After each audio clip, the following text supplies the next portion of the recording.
Hello everyone, this is D Dargo 2012. I'm reading an article posted by the Sun Journal on December 19th titled California City Police to Wear Head-Mounted Cameras.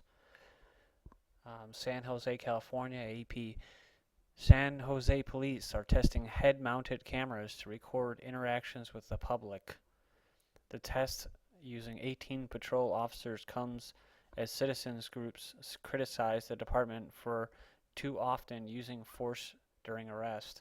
Officers are to turn on the cameras every time they talk to anyone. They download the recordings after every shift. The cameras are the size of a Bluetooth cell phone earpiece and attached by a headband above the ear. San Jose is the first major American city to try the devices, made by Arizona-based Taser International.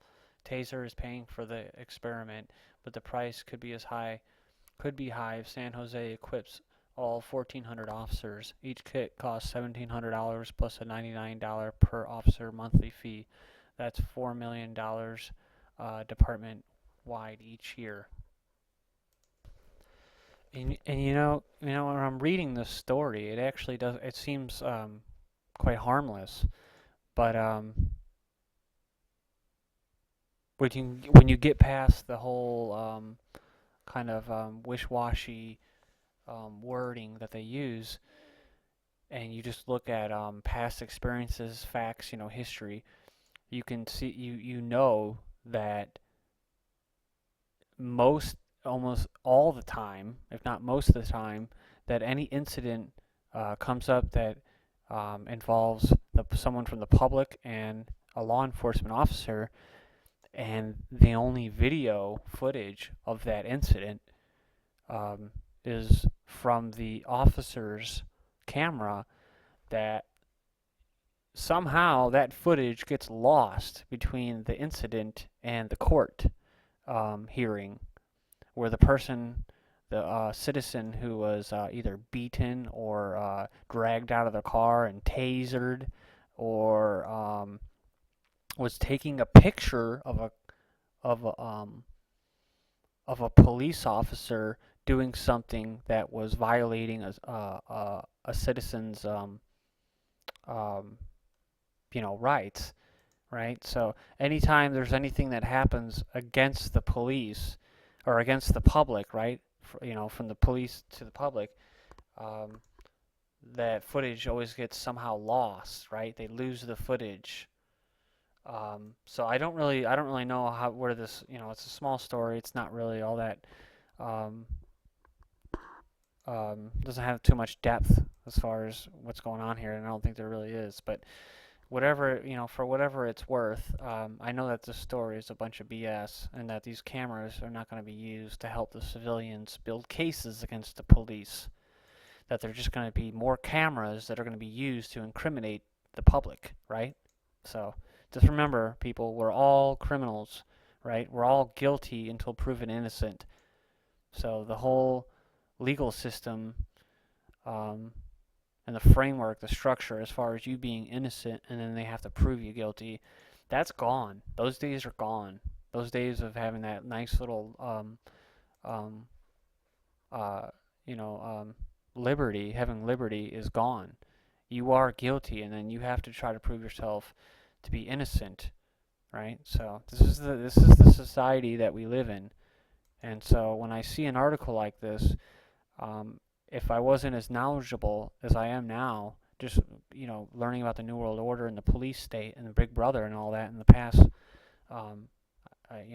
24 months, I would have just read this story and been like, oh, it's nothing, oh yeah, it's just to help out the civilians. But it's just little articles like these that fly through the information war and get overlooked, or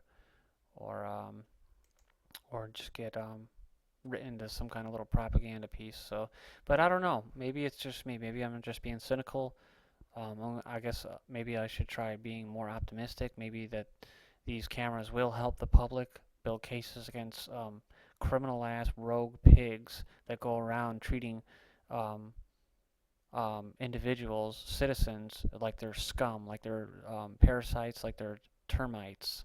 Like I saw a commercial the last couple of days while I was watching South Park, and they have these commercials that the over the limit under arrest, and they showed it was a cartoon of like these termites. They had the civilians were the termites, and they were driving around drunk and knocking and crashing and stuff, and the cop was a grasshopper, and it just made me think.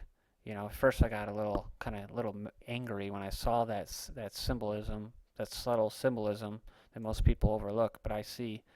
But then I thought about it a little bit deeper, and I was like, man, if we are the termites, then maybe that's a good thing, right?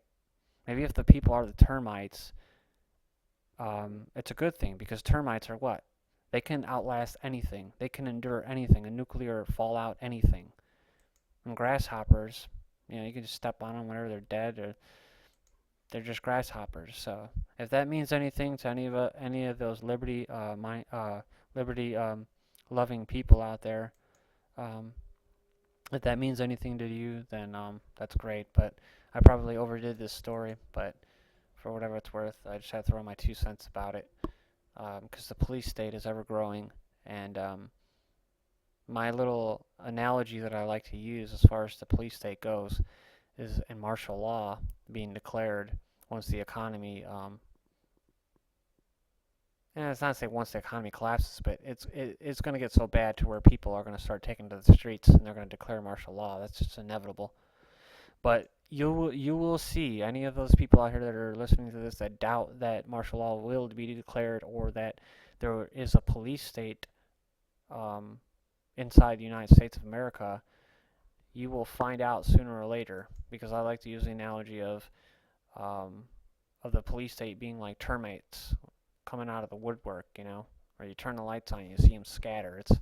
They're out there. They're everywhere. I see them in my little town here in Valparaiso, Indiana. Cops everywhere, dude. Unmarked cars, driving around, different city cops driving around, arresting people in other cities. And, I mean, it's set up.